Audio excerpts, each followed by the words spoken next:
India wild life के लिए बहुत फेमस है। क्या आपको पता है यहाँ दुनिया के सबसे इंप्रेसिव रेप्टाइल्स भी रहते हैं? हम बात कर रहे हैं मगरमच्छों की। और एक और इंटरेस्टिंग बात, ओडिशा इंडिया का एकलौता राज्य है जहां आपको 3 अलग अलग स्पीशीज के मगरमच्छ मिलेंगे। जी हां, 3। ये दिखाता है ओडिशा का बायोडायवर्सिटी कितना रिच है। हम इन एंशिएंट क्रीचर्स की दुनिया में जाएंगे, उनके रहने के जगह, उनके हैबिट्स और उनके चैलेंजेस के बारे में जानेंगे। तैयार हो जाइए मिलने सॉल्ट वाटर क्रोकोडाइल, मगर क्रोकोडाइल और यूनिक घड़ियाल से। हर स्पीसीज ने ओडिशा के अलग अलग इकोसिस्टम्स में अपनी जगह बनाई है।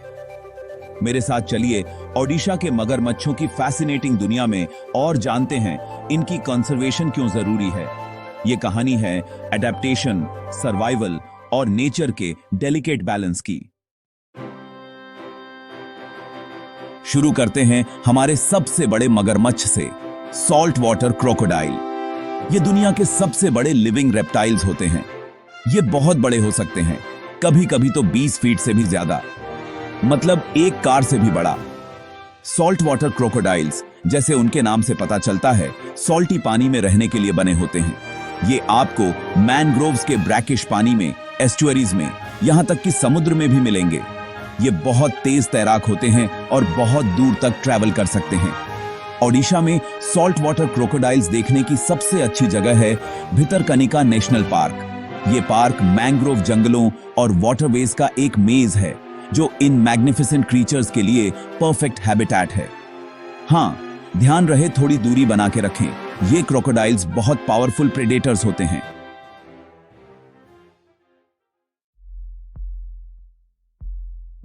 अगला नंबर है मगर क्रोकोडाइल का। ये क्रोकोडाइल्स अपने सॉल्ट वाटर कजिन से छोटे होते हैं, लेकिन फिर भी ये कमाल के प्रेडेटर्स होते हैं। इनका स्नाउट चौड़ा होता है और पूंछ पावरफुल होती है, जो पानी में शिकार पर हमला करने के लिए परफेक्ट है। मगर क्रोकोडाइल्स मीठे पानी वाले हैबिटेट्स पसंद करते हैं, जैसे नदियां, झीलें और मार्शेस। ओडिशा में आप इन्हें महानदी और ब्राह्मणी नदियों में पा सकते हैं। ये अडेप्टेबल क्रीचर्स हैं और पोल्यूशन को भी कुछ हद तक टॉलरेट कर सकते हैं, जो आज की दुनिया में अनफॉर्चुनेटली बहुत जरूरी होता जा रहा है। ये क्रोकोडाइल्स अपने इकोसिस्टम में बहुत इंपॉर्टेंट रोल निभाते हैं, प्रे पॉपुलेशंस को कंट्रोल में रखते हैं और वाटरवेज की हेल्थ मेंटेन करते हैं। सेक्शन 4, द फिश स्पेशलिस्ट, घड़ियाल। अब मिलते हैं सबसे यूनिक क्रोकोडाइल से, घड़ियाल। घड़ियाल को पहचानना बहुत आसान है, बस उसके लंबे पतले स्नाउट को देखो। यह स्पेशलाइज्ड स्नाउट मछली पकड़ने के लिए परफेक्ट होता है, जो उसका प्राइमरी फूड सोर्स है। घड़ियाल्स गहरी, तेज बहने वाली नदियों में पाए जाते हैं जहां पानी साफ हो। दुख की बात है कि ये क्रिटिकली एंडेंजर्ड भी हैं। हैबिटेट लॉस, पोल्यूशन और मछली पकड़ने के जाल में फंसने से इनकी संख्या बहुत कम हो गई है। ओडिशा में महानदी पर सतकोसिया घाट घड़ियाल्स के लिए एक क्रूशियल स्ट्रॉन्ग होल्ड है। इन इनक्रेडिबल क्रीचर्स को प्रोटेक्ट करने और फ्यूचर जनरेशंस के लिए इनकी सर्वाइवल इंश्योर करने के लिए कंजर्वेशन एफर्ट्स चल रहे हैं। Section 5, protecting our crocodilian treasures. तीनों क्रोकोडाइल स्पीसीज का होना ओडिशा के रिच बायोडायवर्सिटी को दर्शाता है। हालांकि इन एंशिएंट रेप्टाइल्स को बहुत से थ्रेट्स का सामना करना पड़ता है। डिफॉरेस्टेशन और इंक्रोचमेंट की वजह से हैबिटेट लॉस एक बहुत बड़ी प्रॉब्लम है। इंडस्ट्रियल रन ऑफ और एग्रीकल्चरल प्रैक्टिसेस से होने वाला पोल्यूशन भी एक सिग्निफिकेंट थ्रेट है। इसके अलावा क्रोकोडाइल्स अक्सर ह्यूमन वाइल्ड लाइफ कॉन्फ्लिक्ट का शिकार हो जाते हैं।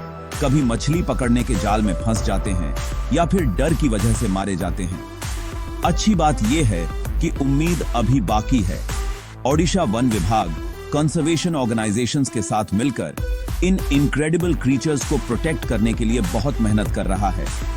क्रोकोडाइल कंजर्वेशन प्रोजेक्ट, जो 1970s में शुरू हुआ था, क्रोकोडाइल पॉपुलेशंस को बढ़ाने में बहुत हेल्पफुल रहा है। Section 6, Odisha, a haven for crocodiles. Crocodile conservation project की सक्सेस एक उम्मीद की किरण है। जो दिखाती है कि डेडिकेटेड एफर्ट्स से हम इन मैग्निफिसेंट क्रीचर्स को प्रोटेक्ट कर सकते हैं। ओडिशा के डाइवर्स इकोसिस्टम्स, उसके मैंग्रोव फॉरेस्ट से लेकर फ्रेश वाटर रिवर्स तक, इन क्रोकोडिलियंस को रहने के लिए इंपॉर्टेंट हैबिटेट्स प्रोवाइड करते हैं। कंजर्वेशन के लिए स्टेट की कमिटमेंट काबिले तारीफ है और ये उन रीजन्स के लिए एग्जाम्पल है जो सिमिलर चैलेंजेस फेस कर रहे हैं। क्रोकोडाइल्स को प्रोटेक्ट करके हम सिर्फ एक स्पीसीज को नहीं बचा रहे हैं, हम पूरे इकोसिस्टम्स के इकोलॉजिकल बैलेंस को प्रिजर्व कर रहे हैं। Section 7, our role in their future. Odisha के क्रोकोडाइल्स की दुनिया में घूमते हुए हमने ऑ इंस्पायरिंग क्रीचर्स और उनके चैलेंजेस को देखा है। उनका सर्वाइवल हमारे एक्शंस पर डिपेंड करता है। कंजर्वेशन एफर्ट्स को सपोर्ट करके, अवेयरनेस फैलाकर और इन एंशिएंट रेप्टाइल्स के साथ पीसफुली कोएग्जिस्ट करके हम इंश्योर कर सकते हैं कि ओडिशा जनरेशंस टू कम तक क्रोकोडाइल्स के लिए एक हेवन बना रहे। याद रखें, हर व्यक्ति डिफरेंस ला सकता है। आइए मिलकर इन मैग्निफिसेंट क्रीचर्स और उनके इनक्रेडिबल बायोडायवर्सिटी को प्रोटेक्ट करें।